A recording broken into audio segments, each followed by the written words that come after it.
Estimados amigos, continuamos con el tema del principio de legalidad, ¿no? Habíamos estado hablando que una parte importantísima del principio de legalidad es la capacidad de los otorgantes, es lo que verifica el registrador público. Es decir, la capacidad que tiene una de las partes o ambas partes para celebrar un negocio jurídico y que tiene que ser totalmente aceptado por el derecho, ¿no? Jurídicamente válido. Ahora, el otro tema que hemos estado empezando a analizar es la legalidad de los documentos. Los documentos que se presentan al registro tienen que ser legales, tienen que ser válidos, no tienen que ser inválidos, no tienen que ser documentos que luego van a caer en nulidad, ¿no? En nulidad del negocio jurídico. Por ejemplo, hemos estado refiriendo que para inscribir en el registro público, la escritura pública debe ser un parte notarial, no puede ser un testimonio. Hay personas que van con su testimonio, ¿no? de su escritura pública y con eso pretenden inscribir. Y ojo, no es que no se le quiera inscribir en el registro público con testimonio, sino que la ley no lo permite. Es así de simple. La ley dice, si es testimonio, no, tiene que venir la escritura pública tiene que venir como parte notarial. El contenido de la escritura pública como parte notarial o como testimonio es lo mismo, es igual, es la misma escritura pública. El parte notarial es una transcripción de la totalidad de los actos jurídicos o del acto jurídico que se ha celebrado y que se ha formalizado mediante la escritura pública. Pero el parte notarial tiene una particularidad, es un documento exclusivo para el registro público, ¿no? Con parte notarial se inscribe. En el parte notarial dice remítese al registro público, dice el notario, ¿no? La escritura pública que contiene tantos y que forma parte de tal protocolo notarial, etcétera, etcétera, y que fue otorgado por los otorgantes y firmado ante o sea, el notario está dando fe en esa parte notarial de que todo lo que contiene la escritura pública es absolutamente válido. Con eso se inscribe. Eso, por ejemplo, cuando tú llevas un testimonio, pues no te van a admitir. Si llevas un parte notarial, sí. Claro, siempre y cuando cumpla con todos los requisitos de forma, ¿no? Si es válido, o sea, la validez de los documentos. ¿Es válido por escritura pública inscribir? Sí, casi todo se puede inscribir por escritura pública. Tú quieres inscribir, por ejemplo, un comité, ¿no? Un comité, ¿no? Y el comité se inscribe o por documento privado o por escritura pública. Por cualquiera de los dos es absolutamente válido. ¿Quieres inscribir una ronda campesina? Puedes inscribir por documento privado o por documento público. O sea, por un documento privado con firmas certificadas por el notario público o por una escritura pública.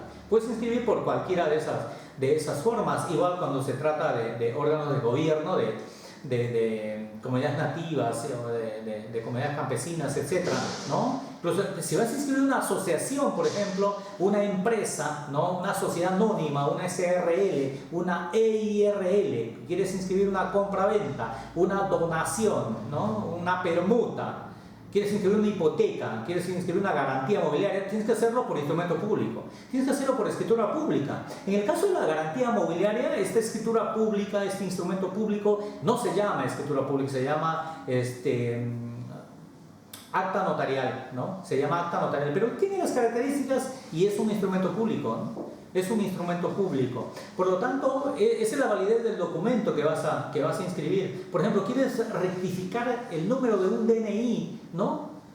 ¿Cuál es el instrumento válido allí? El DNI, tienes que llevarlo, pero tienes una copia certificada por notario, no lo puedes llevar una copia. La norma dice, ¿no? La norma señala, ¿no? Exige que sea una copia legalizada de ese documento, una copia certificada por el notario público, ¿no? No puedes llevar copias simples, no se presentan copias simples en el registro público para inscribir, ¿no? Entonces, la legalidad de los documentos. Si tú quieres realizar una subdivisión de una propiedad, tienes que llevar tu FUJU, ¿no? Tu formulario único de habilitación urbana, tu FUJU, tu resolución municipal, tus planos, ¿no? Tienes que llevar tu memoria descriptiva, tu constancia negativa de zona no catastrada, y si está catastrada, tu certificado catastral, ¿no? Esos son los documentos que te van a dar mérito a inscribir. Si quieres inscribir una habilitación urbana, tienes que llevar tu resolución, tu formulario único de habilitación urbana, la parte de la licencia, la resolución que señala que te han admitido la habilitación urbana y que tienes el plazo correspondiente de los 36 meses,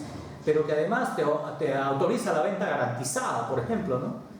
O sea, de esa manera, tú no puedes decir, hoy tengo venta garantizada en esta habilitación urbana, pero la resolución no dice nada, no autoriza, en el formulario no está marcado, ¿no? Lo que señala venta garantizada. Entonces tú no lo puedes hacer así, ¿no? Tú no vas a pretender inscribir una habilitación urbana con una licencia si tú quieres recepción de obras. Para la recepción de obras se presenta otro formulario, el formulario de recepción de obras y la resolución correspondiente que recepciona las obras y que finiquita el proceso de habilitación urbana. Si tú quieres inscribir un cambio de uso, tendrás que traer la resolución de cambio de uso, ¿no? Otorgado por la municipalidad correspondiente, ¿no? Si quieres un certificado de numeración, tendrás que traer el certificado de numeración, la resolución que certifica la numeración, ¿no? O la copia certificada de la numeración, etc. Es decir, la legalidad de los documentos implica llevar al registro público el documento que corresponda, ¿no? Si tú quieres cambiar, por ejemplo, hay una persona que adquirió un bien, pero que no intervino la cónyuge, aún estando casada, ¿no? Y la cónyuge interviene de nuevo y no puede ella decir, ¿sabe qué? Quiero cambiar mi estado civil. No, tiene que cambiar la calidad del bien. Y la calidad del bien se hace por escritura pública. No puedo llevar yo simplemente mi DNI, ¿no? Y mi DNI y mi partida de matrimonio. Ahora, si yo solo quiero cambiar mi estado civil, ¿no? De solteros, oye, mira, que cuando compré era soltero, en realidad era casado, pero dijimos que somos solteros, ¿no? Porque en ese momento no teníamos la partida de matrimonio. Pero si yo traigo una partida de matrimonio, ¿no? De fecha anterior a la adquisición del bien, donde dice que las personas que adquirieron eran casados, entonces con esa copia legalizada de la partida de matrimonio y más mis copias legalizadas de mi DNI, inscribiré, ¿no? Inscribiré el cambio del estado civil. Es decir, depende de ti, ¿cómo vas a inscribir? ¿Quieres inscribir un resultado de un proceso arbitral? Entonces traeré un laudo arbitral. Si quiero una resolución donde el juez diga que me ha otorgado, que me ha adjudicado la buena pro de un bien por remate público, entonces debería traer la resolución que adjudica y que me transfiere el bien por remate público, ¿no? Además del acta de remate propiamente dicho y de la resolución que declara consentida la adjudicación del bien, ¿no? Y más el oficio del juez. Hay mucha gente que lo notifica y esa notificación quiere inscribirlo en el registro público. No, cuando yo quiero inscribir un mandato judicial, quien envía el mandato judicial al registro público es el juez. Y el juez, conforme a la ley al Código Procesal Civil, el juez envía los documentos al registro público a través de oficio. Hay mucha gente que quiere traer la documentación judicial sin el oficio. Entonces, sin el oficio simplemente lo van a rechazar, ¿no? Igual, cuando quieres inscribir un embargo coactivo, tienes que la resolución del embargo coactivo y el oficio del ejecutor coactivo para que se inscriba. Es importante conocer esto. Hay muchos abogados que con la notificación quieren inscribir. Es decir, quieren inscribir con el original de la notificación. Y en el registro público, cuando es mandato judicial, se tiene que inscribir con copia certificada, ¿no? de los actuados del proceso judicial y más el oficio correspondiente del juez, ¿no? Así es como se inscribe. Y estas cosas son calificables por el registrador público, ¿no? Capacidad de los otorgantes, validez de los documentos, pero también otro tema que se ve en el principio de legalidad es la validez del acto o del negocio. ¿Qué es lo que quiero inscribir? Entonces alguien dice, mira, quiero inscribir una declaratoria de fábrica. Ah, muy bien, sí, es un acto inscribible. Entonces, ¿sí se puede inscribir un acto inscribible, una declaratoria de fábrica? Sí. ¿Qué más puedo inscribir? Una compra-venta de una propiedad inmueble, ¿no? Una compra-venta de un vehículo. ¿Puedo inscribir? Sí. La donación de un vehículo, la donación de una propiedad, de una chacra, ¿puedo inscribir en el registro público? Sí. ¿Es válido el acto? Sí, es válido. Quiero constituir una empresa, ¿lo quiero inscribir? ¿Es válido? Sí, es válido. Quiero que la empresa se extinga, ¿es válido inscribir? Sí, sí es válido. Pero si yo tengo una empresa y digo, quiero vender las acciones que tengo en esta empresa, ¿es válido inscribir? No, te lo van a rechazar.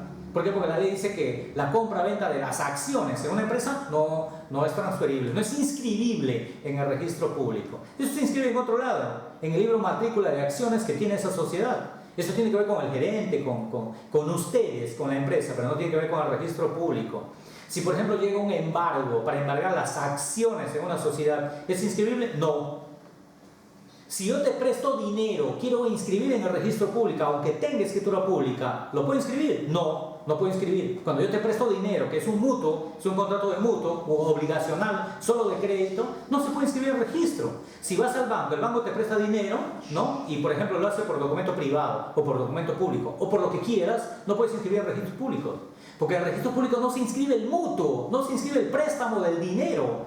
Este contrato obligacional no se inscribe. Y alguien dirá, pero yo me he ido tantas veces al banco y sí he inscrito. No, no es cierto. ¿no? Usted no inscribió el mutuo, lo que has inscrito es tu hipoteca. Lo que pasa es que el banco, para garantizarse el préstamo, en el mismo documento celebra también el contrato de hipoteca sobre un bien del deudor. Y eso sí se inscribe, pero se inscribe la hipoteca, no el préstamo. Cuando usted revise, no solicita inscribir la hipoteca, pero no el préstamo, no el mutuo. Es un contrato obligacional, eso no se inscribe.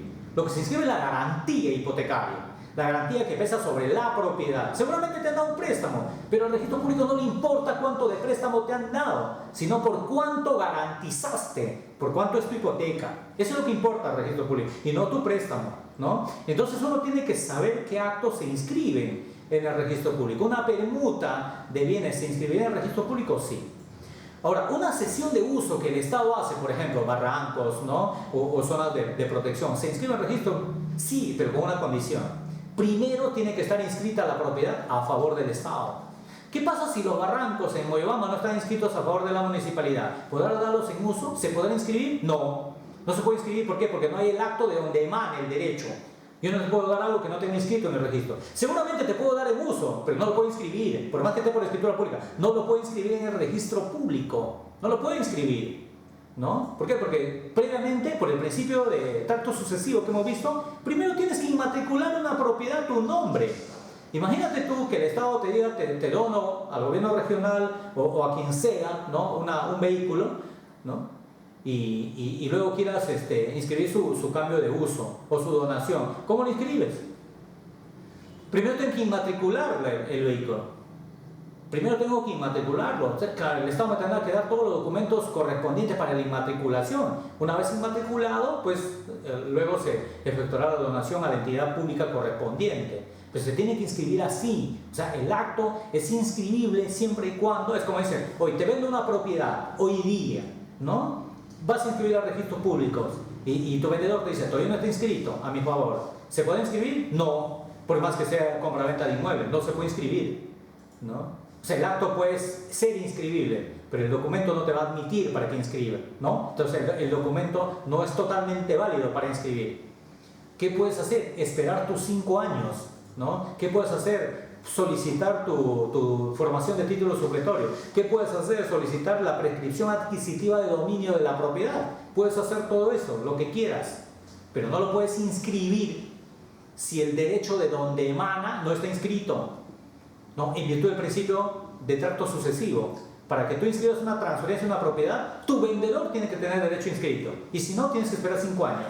5 años porque es el plazo prescriptorio en el Perú, de acuerdo con la ley peruana. Entonces recién podrás inscribir. ¿Te das cuenta? El principio de legalidad es trascendental, estimado amigo, en la calificación que el registrador público te lo da. Por eso es que te voy compartiendo por partes, como para que no te canses y encuentres atractivo cada uno de estos videos. Muchas gracias. Regresamos con el próximo.